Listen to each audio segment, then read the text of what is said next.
mentioned about many illnesses being reversed. Can you please elaborate? Dina, welcome back. Just there's a question. Sorry, this happens sometime. There's a question here saying that disease is being reversed. So diabetes, blood pressure, heart disease, obesity, PCOD, all these diseases, I have seen them getting reversed as soon as you go completely whole food plant-based diet.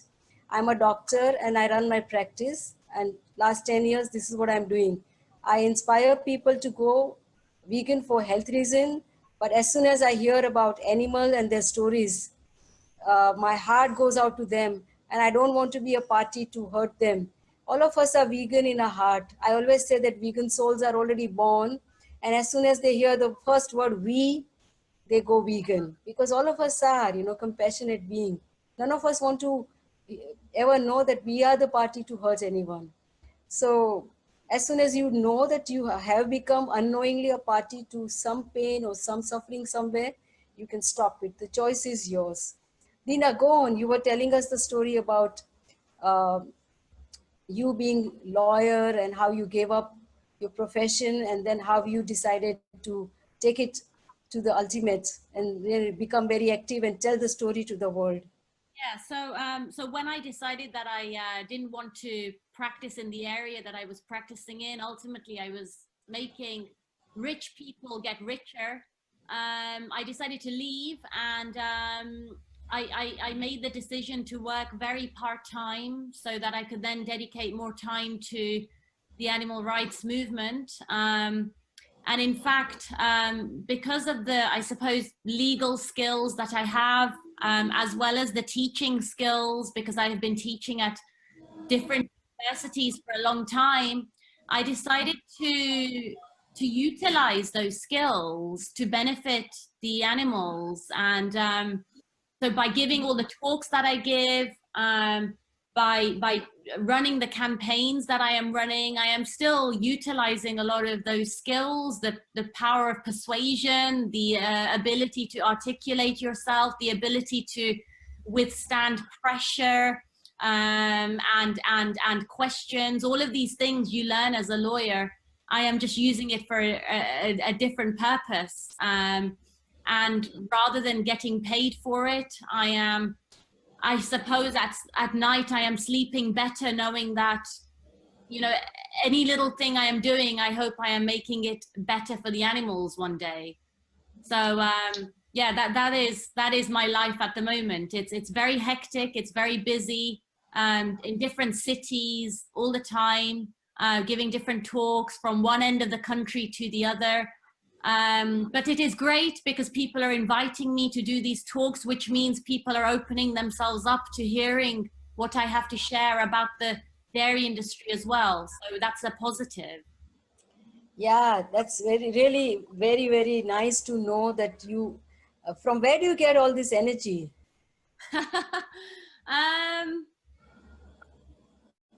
I suppose I've never really given myself so freely and so selflessly to anything or anyone like how I have given to this cause. And I suppose when you realize that you are just one speck of dust in this bigger cosmos, when you realize that you are not that important and that there is actually something so much more important, and there are all these other lives, these other beings who are suffering, and that you can, through your little ways, do something about it, you get that energy.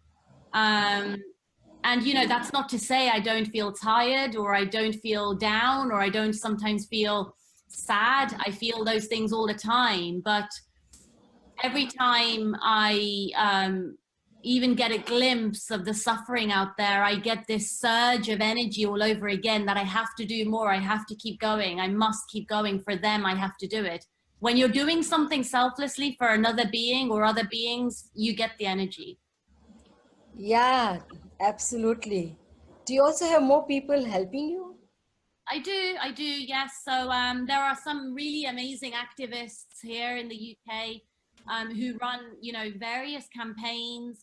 a lot of activists who join me when I run my campaigns, and they will tirelessly work with me side by side, talking to the public, and raising awareness. So I certainly don't do it on my own, and I can't do it on my own because you know, I am just one person, and without everybody else that helps me, you know, the campaigns and everything I do would not benefit the animals in the way that they do. Absolutely. There's a Bhupesh has put in the chat a note saying that kids understand faster than adults, and it's difficult to live for milk for them. Children, your experience with children, Dina? Yeah, I actually I have given a couple of talks to community centers that have children that come there, and children are like animals. They're very pure at heart and very innocent until they maybe get to a certain age. And children, I think naturally, like adults, like us all as humans, and you were talking about this earlier, Dr. Shah, about we all have compassion in our hearts. I think it's innate. We are all born with it. And then as you get older, life perhaps and experiences paint the compassion that we show, whereas children, it's more raw and it's more fresh. And I found children to be very open to the talks and the discussions, and they want to learn more. They want to really absorb this information because they don't have the same barriers. They don't have the same filters that we as adults have. They haven't been contaminated by life. They really are open to taking in the information. And ultimately, the way I look at it is, if you gave a child a little chick or a chicken to play with, and if you gave a child an apple, which one is it going to put in its mouth? And naturally, the child will go for the apple to put in its mouth. So children already know that we are not supposed to be eating animals. We are not supposed to be exploiting them in the way that we do.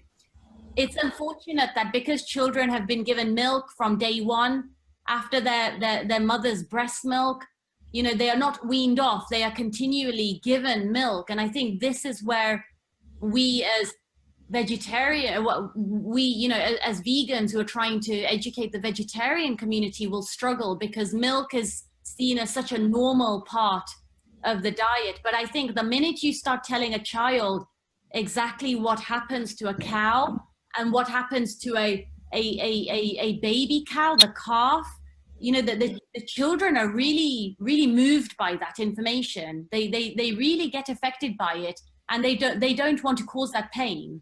So I agree with Bhupesh Bhai that, you know, it is difficult, I suppose, for adults to leave milk, but easier for children. But of course, the adults need to support the children in giving up the milk as well, because the children cannot just go and get the plant-based milks themselves. Over here, we have started a program called as Ahimsa Pathshala. It's like a little workshop, you know, and we do it in the various Jain communities where children come and learn something about Ahimsa. And there we have to strictly mention that we are not going to tell children about not to drink milk. Otherwise, they won't even allow us any entry, you know. So we are not telling children about leaving milk or anything. We are just inspiring them about Ahimsa. And we just do various little activities, because parents are really very afraid, you know, that if we tell them, then they'll come home and they think we are brainwashing. So for us, we understand that though we approach children, the parents rule. So some of the children, like we had a young vegan boy, he was 14, and it was very hard, you know, for parents. He fighting parents all the time. And parents said that only when you become an adult, you make your choice. Not then, until then you listen to us.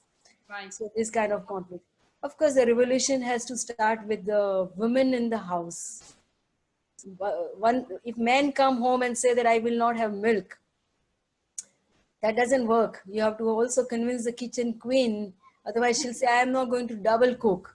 I won't make separate for you and me. You eat what I've made, or you don't eat what I have made, doesn't matter, and you won't get any more replacements or anything like that. Right. Bhupesh bhai, what do you say also, your experience?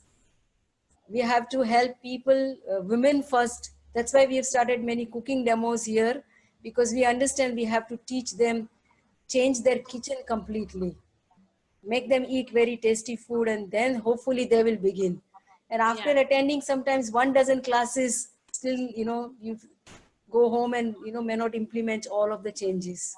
So Right. deeply milk is, in our own psyche. What about exposure to, college students and all? Yes, I mean, there are some great activists who go and talk to universities, colleges. In fact, some of the colleges have their own vegan groups and vegan societies, which the actual students run themselves.